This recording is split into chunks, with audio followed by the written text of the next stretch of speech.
Am I the a-hole for ruining a child's life? Today I started talking to an American mother while in A&E. Her child was interested in the artwork I have on my leather jacket as it's pretty colorful.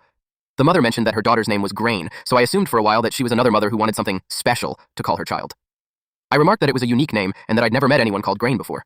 She told me that she's named after her great-grandmother and that it's an Irish name. At this point, the alarm bells are ringing in my head because I've realized that the kid is called Grania, generally pronounced as Gro-New, or thereabouts. I tried to be very tactful, and I was like, Irish has such an interesting alphabet. How is her name spelled? Irish names can be tricky. The kid is called Grania, not Grain. My partner, who has studied Ireland's political history as part of their dissertation and also the Irish diaspora and its culture around their university city, is stuck somewhere between stifling a laugh and dying of embarrassment on her behalf, so I come up with what I thought was a very positive reply.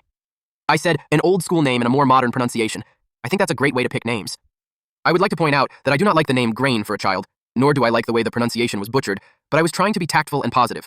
She asked what I meant, and I said, well, in Ireland, they typically pronounce it like Grania. Her face went red and said that I shouldn't have said that the pronunciation was wrong in front of the kid because now she's going to grow up knowing that her name is wrong and feel bad about it. I apologized for causing offense and restated that it's a lovely name in both ways and a fantastic nod to her heritage. I said that I'm sure her great-grandmother would be thrilled to be honored by her name being used. I was throwing out just about every positive reinforcement that I could think of, but to be frank, she was pissed off. She told me that I ruined her daughter's self-esteem and that her life was ruined by me saying that her existence is wrong. I didn't say that, by the way. I said that her name was pronounced atypically. Grania, for context, was around 2 years old and completely unbothered by the conversation until her mother got angry at me. She was just looking at the pictures on my jacket. The conversation was maybe 5 minutes long, but I managed to ruin this kid's life. Hindsight says I should have kept my mouth shut and waited for somebody else in this city to say something. So, am I the a-hole?